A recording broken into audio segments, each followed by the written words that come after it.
What connects The Silence of the Lambs, Psycho, and the Texas Chainsaw Massacre? Beyond the fact that they are suspense and horror movies, they all feature a memorable villain, and for all those villains there was a shared inspiration. A man who, in the late 1950s, shocked everyone with his terrible acts. These acts would clearly be burned into the collective unconscious, but let's not get ahead of ourselves. Abysses. A girl is broken by isolation and an authoritarian, hell-obsessed mother. These ingredients created the environment from which she would emerge. A mind that to this day is still being studied for its perversity and its complex and disturbing connection with death. What path did that mind take before descending into the darkest of abysses? Why did a man who supposedly only killed 2 women become so iconic? Did you know a major business emerged around his image after he died? What was his sentence? And more importantly, why does he still attract us so much? To answer these and other questions, we need to dive into the dark case of Ed Gein, the monster of Wisconsin. If you're interested in this topic and want us to talk about more men and women who actually committed atrocious acts, and that's why they became part of true crime history, part of the history of crime, write the word monsters in the comments. If we get more than 500 people commenting monsters, we'll pick another one, and you can suggest who, of course. I wanted to take this opportunity to thank you for watching the videos on this channel. I want to remind you that once a week we have specials that last about an hour. They're full documentaries. If they didn't appear for you or YouTube didn't recommend them, check the channel. Go to the videos tab and browse. There's likely a lot you'll find interesting. Channel members get early video access, usually 24 to 48 hours ahead. You'll see the video that says members only and you'll be able to watch it. To join, you have to click the button that says join right below. Let's get started.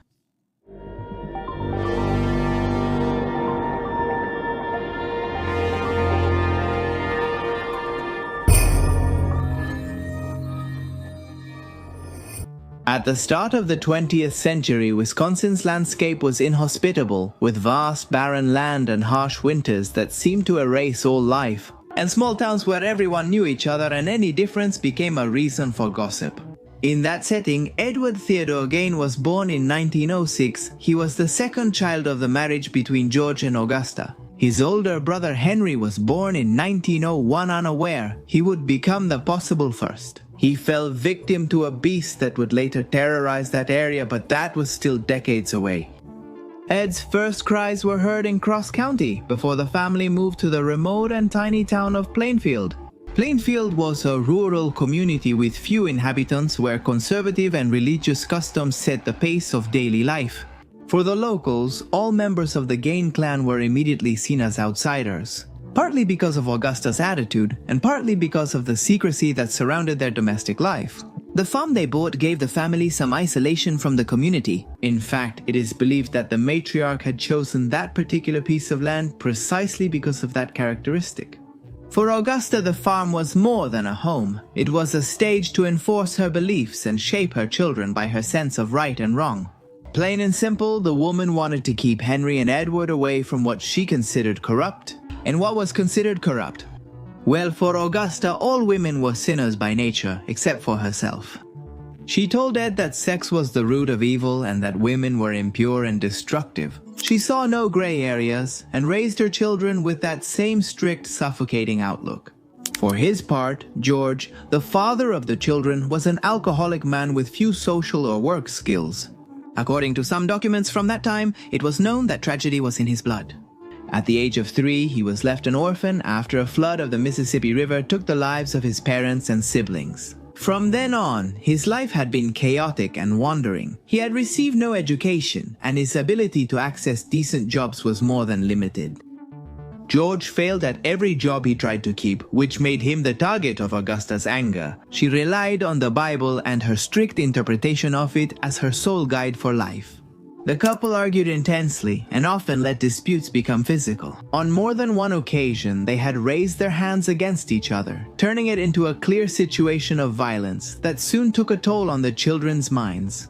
However, and in Ed's own words, it wasn't the blows exchanged at dinner time that would mark him for life, but rather the fact that on one occasion he had left his room and gone into a room he wasn't allowed to enter. There he had seen his parents in an unusual situation. That image would be etched in his memory for life.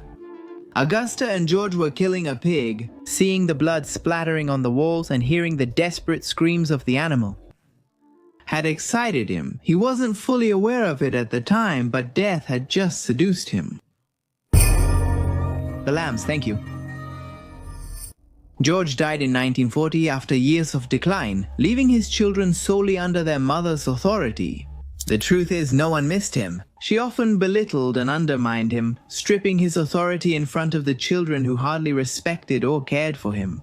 While other kids played in the village, the Geins kept to themselves. Augusta forbade her children from making friends, and when Eddie tried to connect with others, he would get lectured. She would lecture him about the dangers of sin and how each action took him further from immortality. That's how the boy developed a shy and withdrawn personality. He was extremely attached to his mother and never considered contradicting her or rebelling against her orders. His classmates called him a strange, quiet child with social difficulties, and he was often mocked. In addition, Ed had a tic in the form of a smile, which made him seem out of place. His gaze was usually evasive, and he avoided confronting both adults and others his age. Although he was intelligent, at school he was no more than an average student. Recess always found him with his hands in his pockets, lost in the corners of his imagination. At least until he discovered the virtues of the small library in the school. His growing fascination with reading led him to consume works about anatomy, crimes, and pulp stories. Thanks to those pages, he could peek into a territory forbidden to him, a territory dominated by what he had been taught to consider profane: sex, women, murders. What Ed read in secret served as a counterpoint to his devout, obedient, and pure side. The same boy who knelt in front of his mother to pray and punish himself for having looked too long at a classmate. Then he would hide under the sheets and by candlelight venture into stories full of savagery. Augusta read her children Bible passages about punishment and eternal damnation. Some authors of the time filled Ed's dreams with femme fatale. Ultimately, while his mother preached innocence, in Eddie, repressed fantasies, unresolved desires, and a conscious inability to differentiate between complex emotions accumulated. Over time, what would have been just a tough childhood for any other kid turned into something deeper in Ed. A social, emotional, and affective void that he could never escape from. In this way, the town, with its deceptive calm, became the cradle of the one who would later be known as the Butcher of Plainfield. A few years went by, and the contrast between Henry and Ed became evident. Henry began to question his mother's influence, showing some rejection of her religious fanaticism and her absolute control. He even went so far as to express to people close to him his concern about Ed's dependence on Augusta. Ed, however, absorbed everything the woman said without resistance. For him, Augusta was not just a spiritual guide, she was the only source of truth. That's why he never questioned her. When she told him to devote himself to life on the farm after school, he nodded, pleased his mother was deciding for him. It's even said that Ed would cry when Augusta scolded him, not out of fear of physical punishment, but out of fear of losing her approval. Still, that veneration became central to his emotional life. The young man defended his mother vehemently, which led him to have increasingly violent arguments with Henry, who, trying to help, suggested their situation wasn't normal. These confrontations became common between the brothers. Day after day, the eldest Gein brother challenged Ed's solemn beliefs in intense exchanges. He hoped to free him from blind devotion, but it was in vain. No matter if he argued, showed affection, or got angry, Ed would just watch him and shake his head. He couldn't believe that anyone would intend to tarnish the noble reputation of that woman, who to him was nothing less than an angel. Given the circumstances, the enmity between the young men became unsustainable until 1945. That spring, the two brothers worked together burning a field near the farm, an everyday activity for those who live in those areas. According to the official report, Ed lost sight of Henry during the fire and decided to ask for help.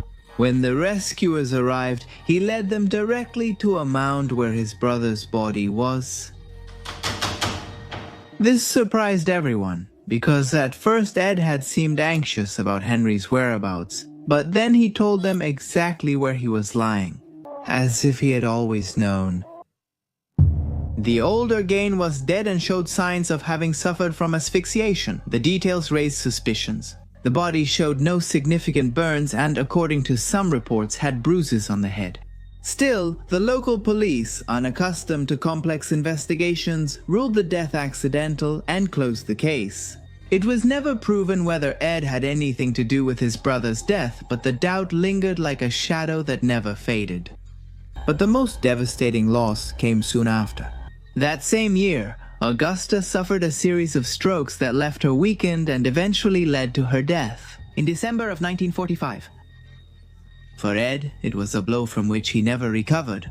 The only person he had ever loved and feared would disappear. With her absence, his only point of reference collapsed. Later testimonies agree, Augusta's death was the definitive breaking point. Ed was 39 years old at the time, and unlike most men his age, he had no wife, no close friends, and no social circle to rely on. He never stopped being a child devoted to his mother. After Augusta died, Ed became the sole owner of a large stretch of land. Trapped in a space full of memories, with entire rooms he decided to close off to keep them intact. Like a sanctuary dedicated to his mother, a literal sanctuary that we will talk about shortly. But it's also not true to say that Ed was completely alone. Hatred kept him company. He even convinced himself that the problems his mother had suffered in recent years were due to arguments she had with a neighbor. Women, as he had been taught, only existed to cause harm and bring about the worst calamities. It was in that absolute emptiness, without anyone to support him or any external connections. When Ed began to immerse himself in a private universe of disturbing hallucinations, his reading material also grew darker. He doubled down on his appetite for true crime, developed a preference for stories about cannibalism and necrophilia, and accumulated more and more medical manuals on female anatomy. Little by little, the grief over the loss of Augusta turned into something else, a sick obsession with recreating her presence through other bodies. The Plainfield farm would no longer be a secluded place in the world, but the epicenter of a nightmare that was about to be uncovered. Ed spent 12 years hiding his true face. On the surface, Ed Gein was an eccentric, almost quaint neighbor. In Plainfield, a small town where everyone knew each other. He held an ambiguous position, not fully integrated, but not openly rejected. For many, he was simply the odd one, a lonely man who, after his mother's death, had become even more withdrawn. He made a living with odd jobs, doing repairs, mowing lawns, taking care of children, looking after neighbors, and even working in agriculture. The locals described him as a hard-working, helpful, and kind person, although a bit strange. His collection of bloody magazines and books was seen as a harmless hobby. However, there were details that hinted at a more disturbing side. Several babysitters and mothers remembered that Ed used to stare at them persistently, as if lost in dark thoughts. Some people felt uneasy and avoided him, not to mention the skull decorations that the man started putting on the door of his farm. According to him, they were given to him by someone who brought them back after serving in World War II. Beyond that, and some whispers that floated around when evening fell, no one imagined what would eventually be discovered. It wasn't until 1957 that things started to take on a chilling tone. November 16th that year started as a typical Saturday in Wisconsin, with many preparing for deer hunting season. Among them was Bernice Gurdon, the owner of the local hardware store, a respected woman in the community. Her son, Frank Gurdon, was the deputy sheriff of the county. That morning, Bernice ran the store alone. Among the customers who came into the store was Ed Gein, who had spent the previous afternoon talking with her. Seeing him there wasn't unusual. He often bought tools, nails, or solvents. Hours later, when Frank returned to the hardware store, he found the place empty. His mother wasn't there. There were traces of blood on the floor and a receipt that recorded the sale of antifreeze in Ed's name. For Frank, this was more than a simple disappearance. The evidence pointed directly at the eccentric neighbor from the isolated farm. Naturally, all the alarms went off. The local police, accompanied by Frank himself, headed that very night to the land that many considered cursed. What they found exceeded any expectations and brought endless nights of insomnia to the unfortunate occasional witnesses. The scene was the living manifestation of Diogenes syndrome, a behavioral disorder that usually affects older people, though not exclusively. It was named that due to an unusual historical irony. Diogenes of Sinope, the Greek philosopher, promoted austerity and lived simply, rejecting material things. Conversely, people with this syndrome do the opposite, excessively accumulating and storing items until they're buried in their own belongings. It's not just about accumulation. The syndrome also causes something deeper and more painful. Social isolation, extreme neglect of personal hygiene and surroundings, and a growing disconnection from social norms. The person stops seeing visitors, severs connections with neighbors or family, and shuts themselves in a fortress of waste. That accumulation is not just collecting or disorder, it's a wall against the world, an unconscious defense against loneliness, fear, or cognitive decline. Anyone who enters a house marked by Diogenes syndrome feels an immediate shock. Overpowering smells, hallways crowded with bags, and furniture buried under piles of papers, containers, and clothes. Many times the stored objects make no sense. Newspapers from 20 years ago, empty bottles, appliances that no longer work, what everyone else considers trash. For that person, it represents security, control, or simply the inability to let go of something in a world that's already slipping through their fingers. Diogenes syndrome is ultimately a paradox, a desperate attempt to cling to things when too many human connections have already been lost. And those houses, packed to the ceiling, end up being not only a reflection of the disorder, but also a disturbing mirror of what happens when someone fades away in silence, far from the eyes of others. This is what was happening with Ed, except that among his trash, there were traces of something even more disturbing. In a shed hanging by the ankles and with her head down was the body of Bernice Corday. She had been gutted like a hunted animal, her organs had been removed and her torso was split open. The officers were paralyzed by the brutal discovery. They had to call for backup immediately, but they also needed to know if there was another victim there, someone for whom it wasn't too late yet. They decided to turn on their flashlights and not waste a second. Searching the property, the horror grew. Every room was a grotesque display of what Ed had been secretly building for years. Among the objects found were bowls made from human skulls, chairs and lampshades upholstered with skin, facial masks crafted from flayed faces, a box of human noses, a belt made from nipples, a collection of lips hanging from a string, and a cape made from women's torsos. The head of another girl was kept in a paper bag. The officers, who were used to domestic crime scenes or rural accidents, had never witnessed anything like this before. The Gein farm was more than a home, it was a museum of death, a personal construction made of corpses and macabre fetishes. The news of the discovery spread across the country in a matter of days. The national newspapers talked about the Plainfield butcher, describing in detail the objects that were found, which for many seemed impossible to believe. Horror and morbid curiosity turned Ed Gein from an odd neighbor into a symbol of inexplicable evil. At the center of that discovery was the inevitable question: how could someone have committed such atrocities without anyone noticing? The farmhouse, closed down after the operation, would remain in the collective memory as a place whose walls held all the darkness repressed by a mind that had lost its way. And that's how our story returns to the beginning.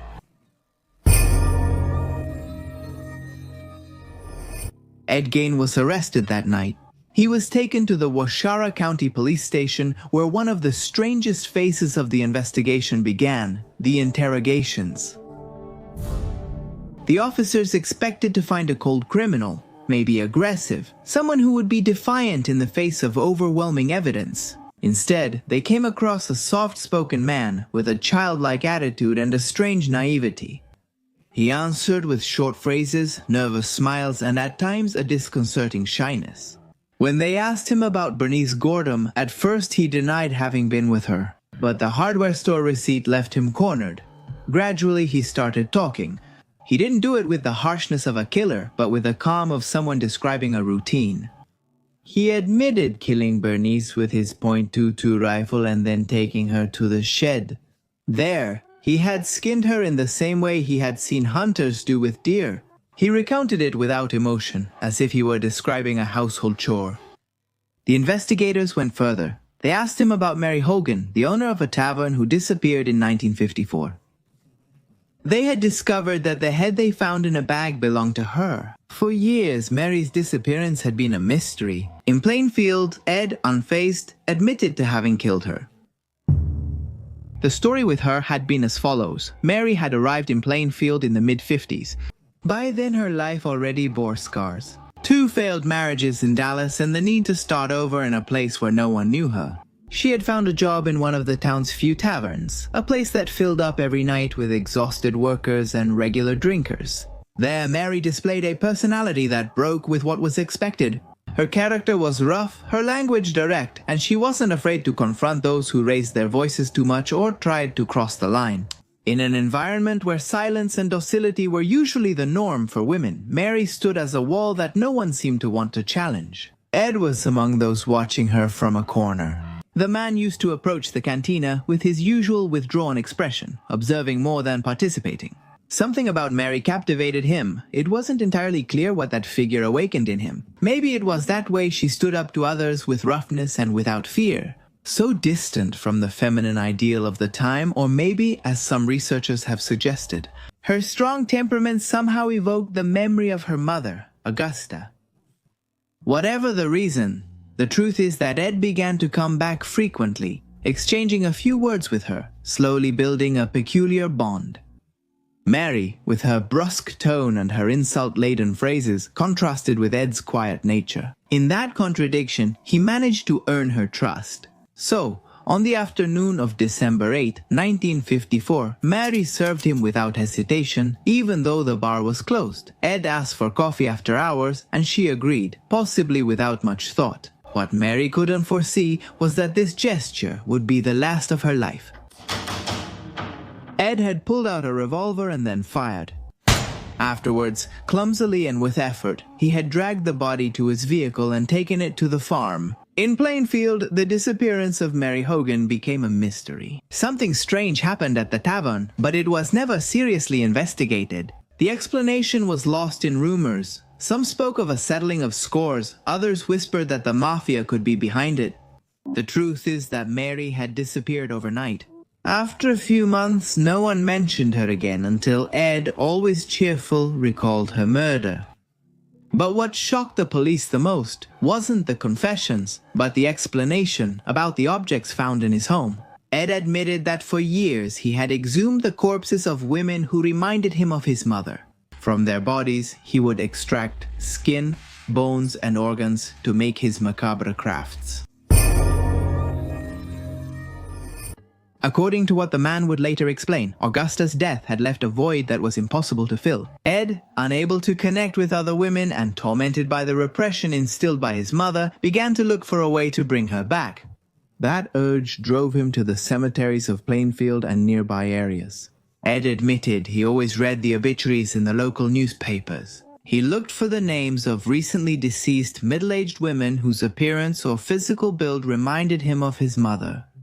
When he found someone who matched his ideal, he waited for nightfall, took his tools, and headed to the cemetery. Between 1947 and 1952, he made numerous nighttime incursions. He exhumed coffins, removed the bodies, and transported them to his farm. At times, he said he returned the corpse after viewing it. Other times, he took certain body parts. He did it coldly and without much caution, convinced that no one would suspect him. In his home, the line between craftsmanship and necrophilic ritual blurred. It wasn't just about collecting remains. Ed was trying to recreate the female presence in his life by making a woman's suit out of human skin, which, according to his statement, would allow him to transform into his mother. The authorities later discovered that he had experimented with taxidermy on the bodies, using techniques he had learned from manuals and magazines. In some cases, the corpses were skinned with precision, as if the skin were a reusable material. Although necrophobia as such was never absolutely proven, and Ed denied it in his confessions, the obsession with bodies and intimate contact with them leaves room for doubt about the sexual nature of his acts. Townspeople attributed the cemetery disappearances to vandalism or looting, lacking a clear explanation. No one imagined that they were the work of that neighbor who walked slowly and quietly through downtown while shopping. The Gein's farm was a horror laboratory, a house filled with memories and human objects, and the obsession of a man who could no longer separate his devotion to his mother from his urge to possess what death had taken. Each night, Ed came back from the cemetery, edging closer to madness. During the interrogations, another notable trait emerged, a lack of conscious malice. Ed didn't seem to enjoy the pain of others, nor had he sought power or control. He showed no remorse, no anger, no pride. He just described things as if he didn't fully understand the magnitude of what he had done. The professionals described him as someone who didn't fit the stereotype of a serial killer who kills compulsively. He was a man who, unable to process loss and isolation, had sought answers in the darkest parts of himself. The result was a lethal combination where sanity had been annihilated.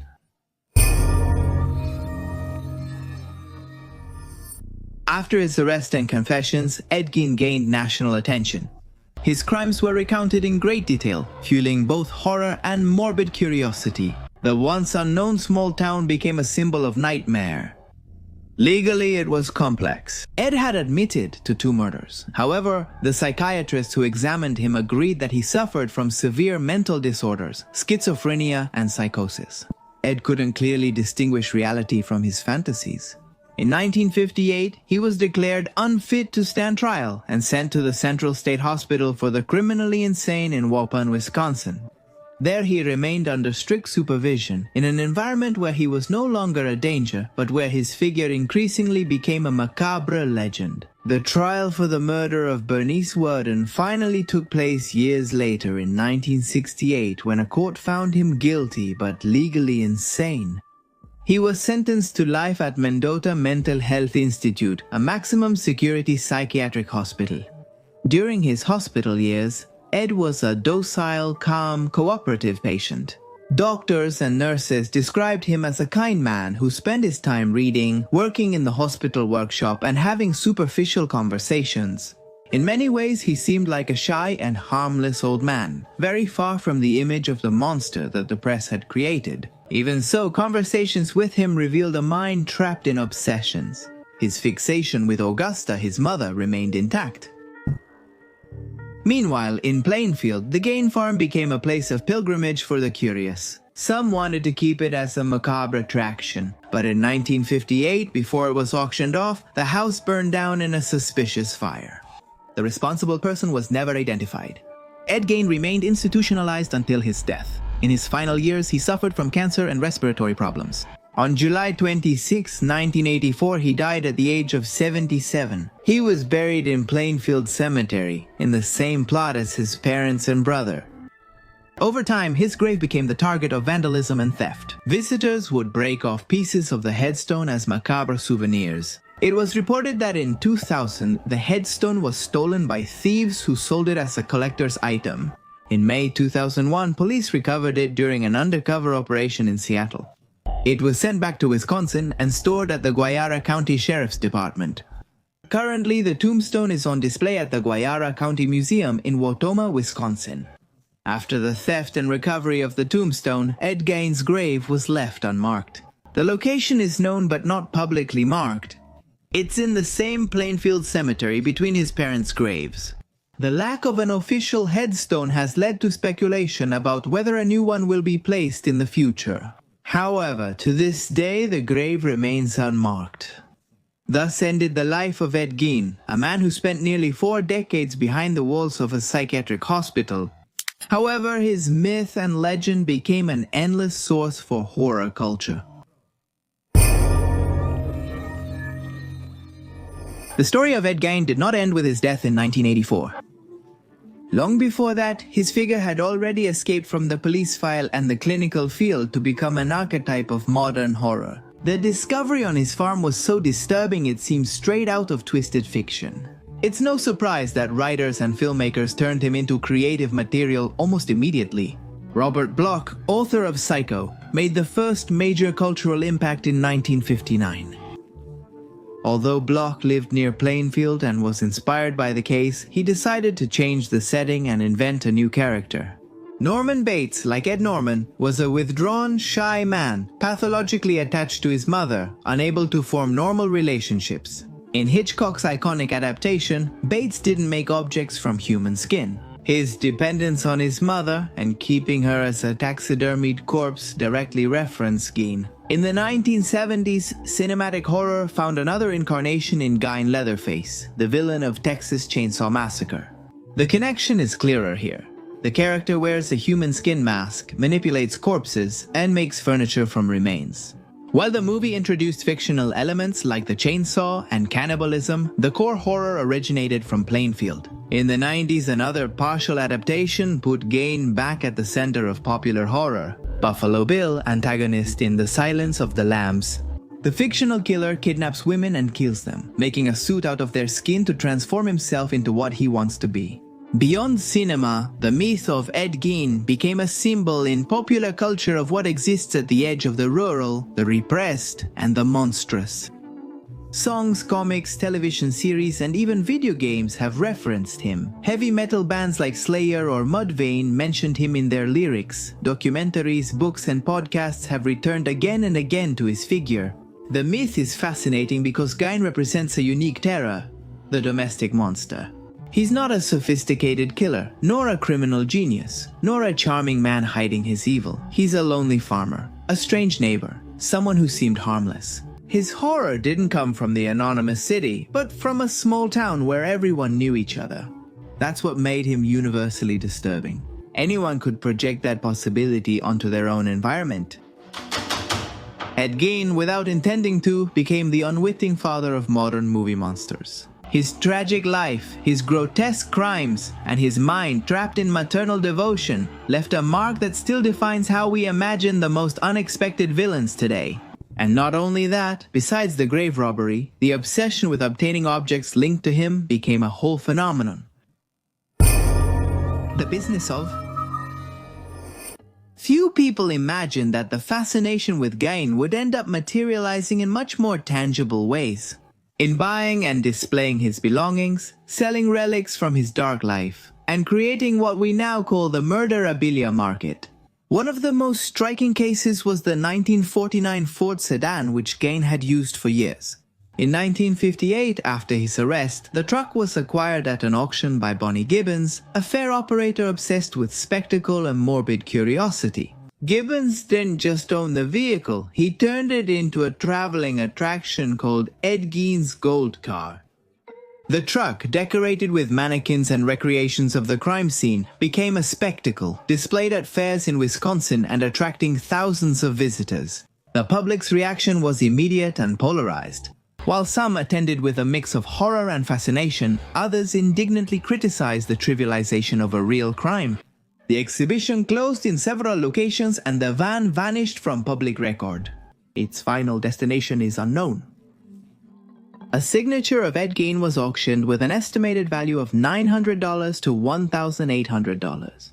This shows how even a simple stroke of his hand could acquire an almost mythical value among collectors. In 2000, a piece of soil taken from Ed Gein's grave was sold on eBay for $27.48. Platforms like Etsy have offered letters, photos, figurines, and decorations related to Gein, many with certificates of authenticity, turning his legacy into a product for those who want to own a piece of the infamy. Interest in these objects reflects not only fascination with a killer, but also sparks a deep ethical debate. The sale of murderabilia is legally allowed in many places, but lawmakers and victims' advocates harshly criticize it, saying it commodifies pain and fuels morbid curiosity about real tragedies. In 2001, eBay banned the sale of these items, but the market continues on specialized platforms and private auctions. The phenomenon of commercializing Ed Gein's objects also reflects a more disturbing aspect of his cultural legacy, the fascination with everyday perversion. It wasn't just about reliving his crime's horror, but making it something to worship and consume.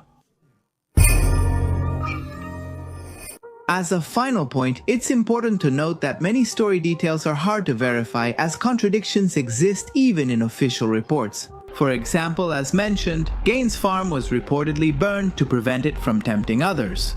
The initiative is thought to have come from an angry mob. However, it has also been said that it was the law enforcement officers who encouraged the act. They wanted the evidence to disappear so they could close that terrible case, but also to avoid the tedious work of conducting a more thorough investigation. It's also unclear if Ed committed more murders than he confessed to. A widespread rumor. He notes that authorities chose not to add more names to the victim list, knowing it was best to cover it up quickly. Another widely spread story says that among the desecrated corpses was that of Augusta herself. Those who support this version claim that Ed slept with the rotting body of his beloved mother. Investigators reportedly did everything they could to keep this hidden, aware it would make the affair seem even more perverse. The macabre pieces that Ed Gein made from human remains were never kept as collectibles or displayed in museums, quite the opposite. After his arrest in 1957, the material was seized as evidence for the trial. During the investigations, those crafts were documented in police photographs and taken to official facilities to be presented in the judicial process. Once the trial was over, the vast majority of those human remains and objects were destroyed by order of the authorities, out of respect for the desecrated victims and to prevent them from becoming subjects of morbid curiosity or fetish, or so it is believed. Some claim they were sold on the black market for extremely low prices. According to the theory, a lamp made by the Plainfield butcher could exist today in a luxurious mansion. Among experts, there is also a theory that has gained more followers over the years. This theory claims Gein's first crime was directly incited by his mother. Yes, you heard that right. Many think Augusta made him kill the rebellious Henry. This would make the woman not only responsible for traumatizing Ed, but also for opening a terrible Pandora's box. Gein's case revealed the complex link between child abuse, isolation, and mental disorders. His story became an example of how the human psyche, when subjected to extreme pressures and deep traumas, can give rise to unimaginable behaviors. Gein's house, gruesome trophies, and the accounts of those who knew or investigated him remain subjects of study, fascination, and caution. A reminder that sometimes evil does not take the form of legend, but rather the chilling simplicity of reality and everyday life. In Plainfield's darkness, life continued, but Ed Gein's madness echoed on. Even today, there are tours that invite people to visit the places the man is said to have visited. His passage through the world still resonates in every story, in every movie, in every attempt to understand how an ordinary man came to commit such inhuman acts. The inevitable question is, how many Ed Geins do we cross paths with every day? When we go to the market, when we travel to work, or when we stroll through a shopping mall? How many? Perhaps that's where the most unsettling lesson lies. Knowing the monster doesn't always mean defeating it, but it forces us to look closer. All those things we're capable of ignoring just to keep our own sanity.